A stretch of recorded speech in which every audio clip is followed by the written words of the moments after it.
If you own real estate in Anne Arundel County, then this March Market Insight is just for you. I'm Melvin Yates, your neighborhood real estate broker with EXIT Flagship Realty. On this month's Real Estate Market Insight, we bring you the real estate facts. I'm going to share the 5 things you need to know about your neighborhood that are affecting your home's value this month. Plus, I've got the county and national data if you want the inside scoop on where things are headed. I really want to get to 10,000 subscribers this year, so please don't forget to like and subscribe so I can continue bringing you the latest and most accurate real estate data specific to your neighborhood. My office has over 160 awesome realtors serving clients like you in DC, Maryland, and Virginia, so we can definitely help you put a real estate game plan together. Now for the numbers. Last month, the average sales price in all of Anne Arundel was $491,000. This is a 4.6% increase over the previous 12 months and a 4.9% increase over the last 30 days. The average time it took to find a buyer in Anne Arundel last month was 23 days. Over the month, we had 814 homes come to market for sale. However, we still only have about 2 weeks of total inventory in the entire county, which means there's greater demand than supply. Now, I want my buyers out there to stay encouraged and get with a competent real estate professional, preferably one in my office, and we'll help you get the home you want. For my sellers, strongly consider putting a game plan together right now so that you can capitalize at the right time. Don't wait until you're ready to sell to start your planning. I want everyone to pay attention to the market. There were 770 home sellers who accepted a buyer's offer during the month. That represented 95% of the 814 new listings that even came on the market for sale. In all of Anne Arundel County, there were 590 homes that ultimately did sell. Now that's up 13% over the prior month, but down 14.5% over last year this time. But as the data shows, buyers are craving for more homes right here and right now in Anne Arundel County. My agents have several highly qualified buyers who want to buy right here and right now in your neighborhood, and they're willing to pay top dollar, I guarantee it. Therefore, if you're thinking about moving up, down, or away, let us help you put a real estate game plan together. Next, I'll share the county and national data report, but please make sure you like and subscribe before you go and help me reach my goal. Feel free to use the link to get an estimated value from our website or just text me an address and I'll shoot over a free market analysis. As always, you can text, call, or email me anytime.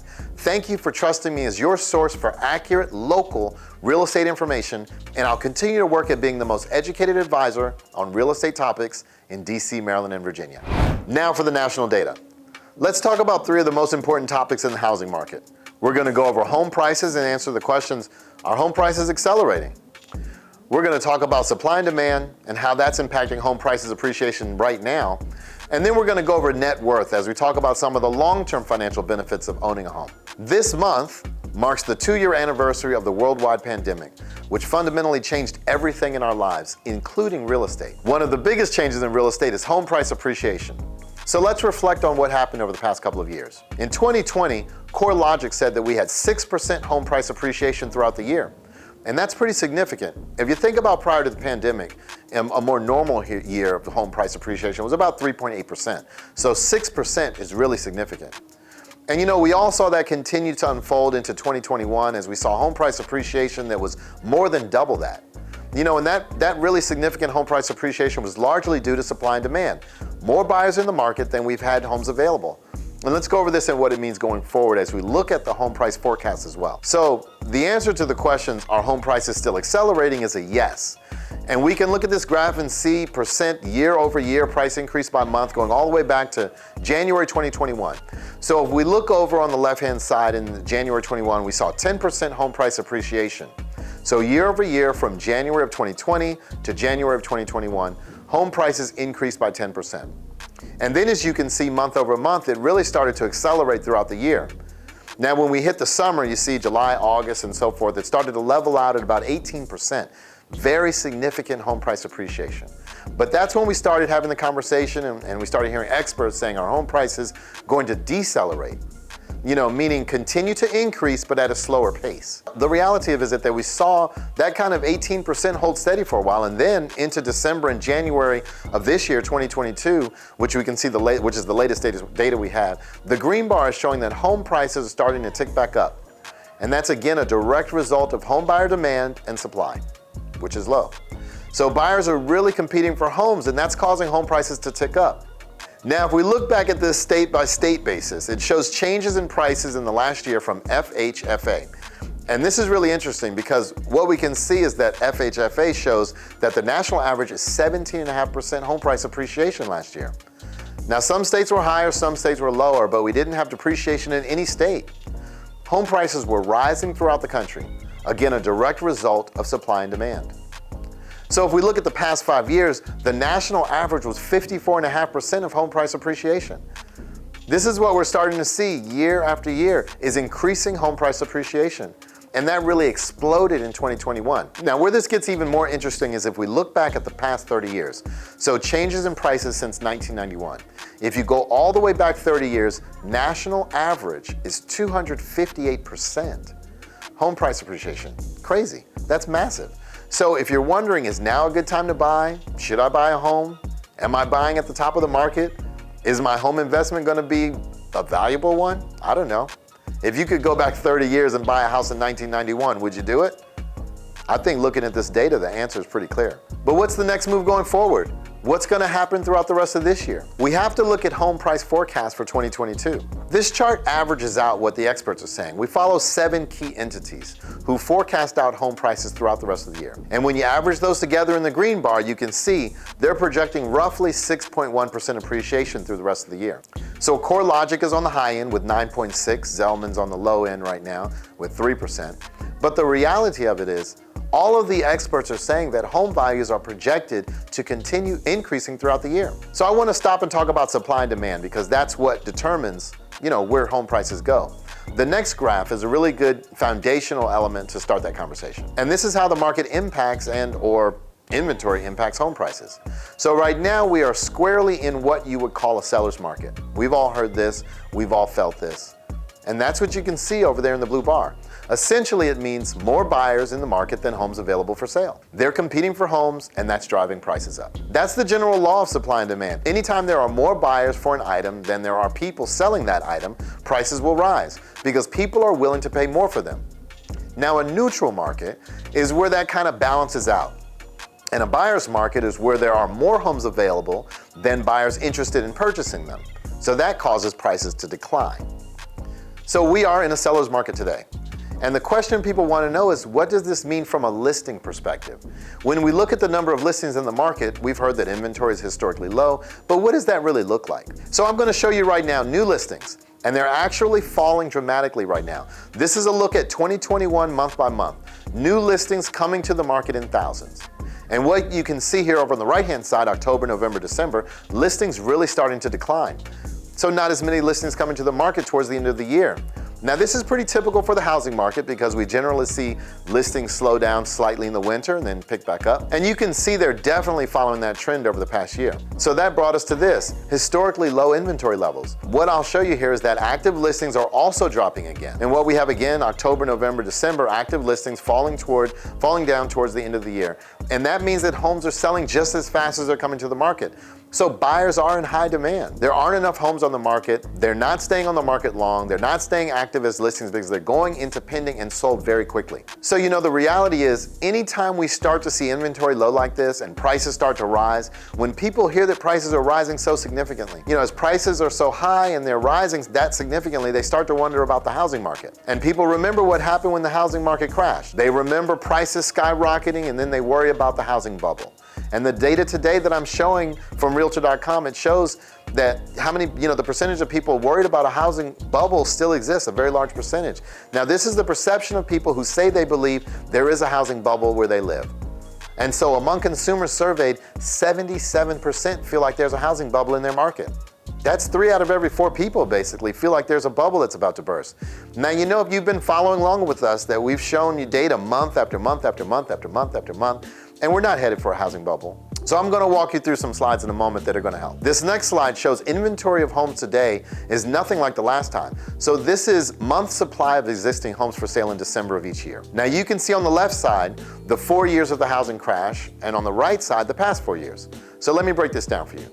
The orange bars on the left, 2000 through 2010, show the buyer's market we had at that time. We had an oversupply of homes. So you remember that graph I just shared with you on a seller-neutral buyer's market. These bars show that we were in a buyer's market when the housing market crashed. 9.6 months of inventory in 2007, 9.4 months of inventory in 2008, significantly higher than where we are today. And you can see this on the right side, over in the blue bars, 2018 to 2021. So even in 2018, we had 3.7 months of inventory in the market.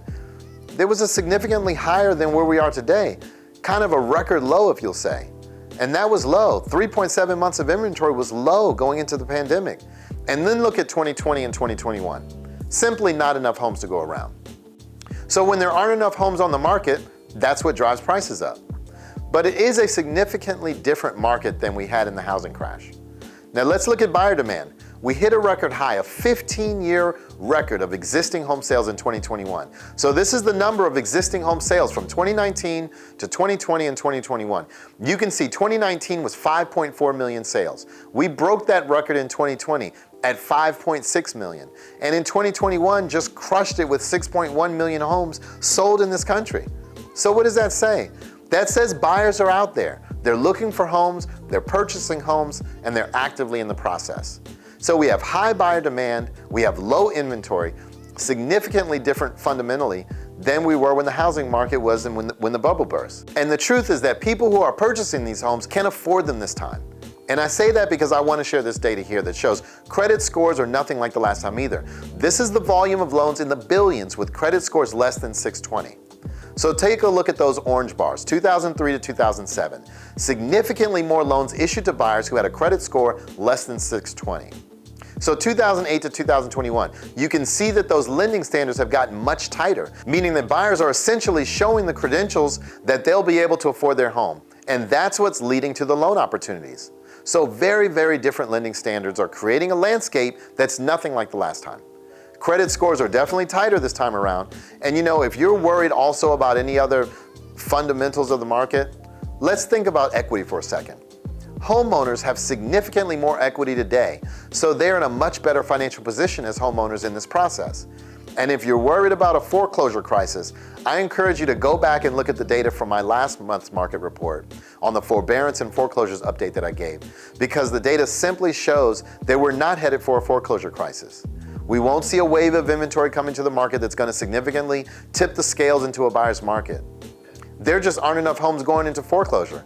And we're so grateful for that, because that means that more and more people are staying in their homes. I know that people still have concerns. If you're potentially still renting right now and thinking about buying a home or thinking about it, but watching prices rise, I'm not sure I should buy right now, I'm concerned that there's a bubble, et cetera, et cetera.